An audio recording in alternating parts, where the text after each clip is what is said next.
Hello everybody, how are you? I think you are fine. I am also fine.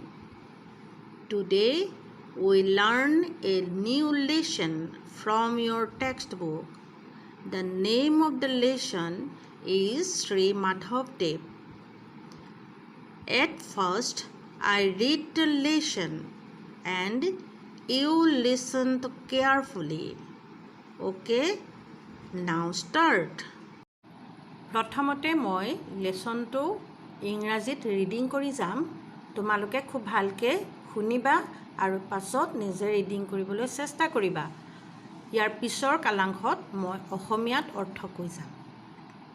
ভালকৈ শুনিবা। Shri মাধৱদেৱ। Madhav Bhuya was the son of Govindagiri and Manorama. Once his mother Manorama fell seriously ill. Then Madhav promised to sacrifice a god before the mother goddess. He thereby wanted to please the goddess for the early recovery of his mother. He therefore requested Ramdas, his brother-in-law, to bring a male god. But Ramdas was unwillingly to do so. He was a devotee of Srimanta Sankardev. Ramdas one day arranged a meeting of Madhav with Srimanta Sankardev. A religious debate took place between the two.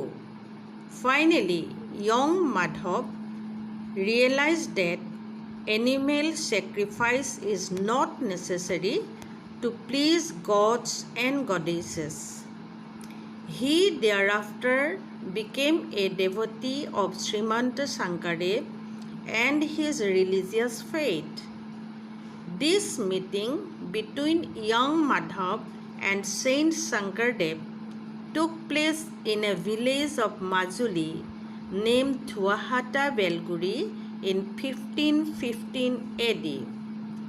The meeting was a historic one.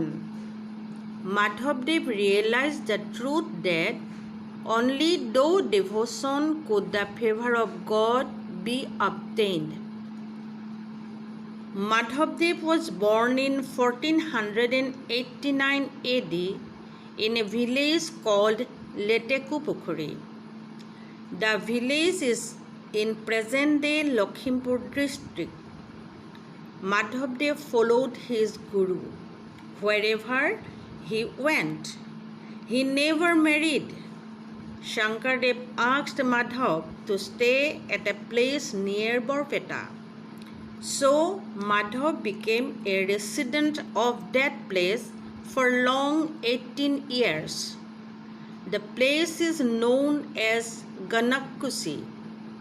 After his guru's death, Madhavdev left Ganakkusi for Patbausi, but he soon shifted his residence to a nearby place named Sundaridia.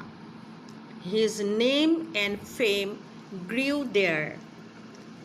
Sri Madhavdev was a great Vaishnavite saint of Assam.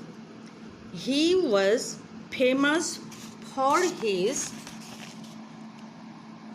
literary works also. He translated a good number of Sanskrit verses. He translated Adikanda of the Ramayana from Sanskrit.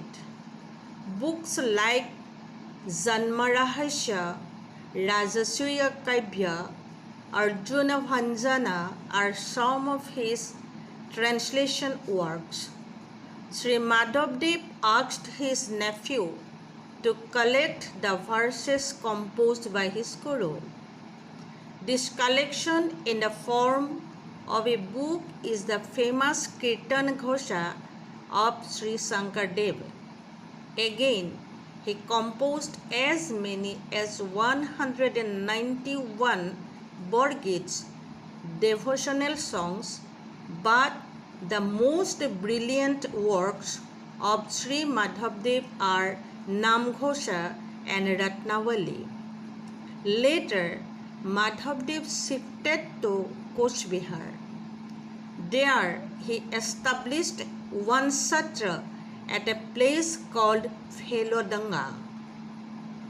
Sri Madhavdev spent last year of his life at Bhela Satra. He died in the year 1596 AD at the age of 107. এইটোৱে হ'ল তোমালোকৰ শ্ৰী মাধৱদেৱ লেচনটো।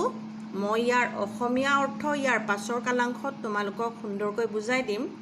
আজি তোমালোকে লেচনটো নিজে reading দিবলৈ চেষ্টা কৰা আৰু ইয়াত থকা যিবিলাক টান শব্দ তোমালোকে টান বুলি ভাবা অৰ্থ বুজি নোপোৱা শব্দ সেইখিনি বহীত লিখিবা। আৰু যদি তোমালোকৰ ডিক্সনেৰী আছে, প্ৰায় সকলোবিলাক ছাত্ৰ ছাত্ৰীৰে ডিক্সনেৰী আছে বুলি তোমালোকে মোক কৈছিলা, তোমালোকে ডিক্সনেৰী চাই তাৰ অসমীয়াৰ অৰ্থ লিখিবা। আৰু যিবিলাক নোৱাৰা ইয়াৰ পিছৰ ক্লাছত মই তোমালোকক সুধিম বা তোমালোকে মোলৈ লিখি দি পঠিয়াবা, ফটো মাৰি দি দিবা, তেতিয়া মই তোমালোকক তাৰ অসমীয়া অৰ্থখিনি কৈ যাম। ঠিক আছে, আজিলৈ তোমালোকৰ পাঠৰ ইমানতে সামৰণি মাৰিলোঁ। নমস্কাৰ।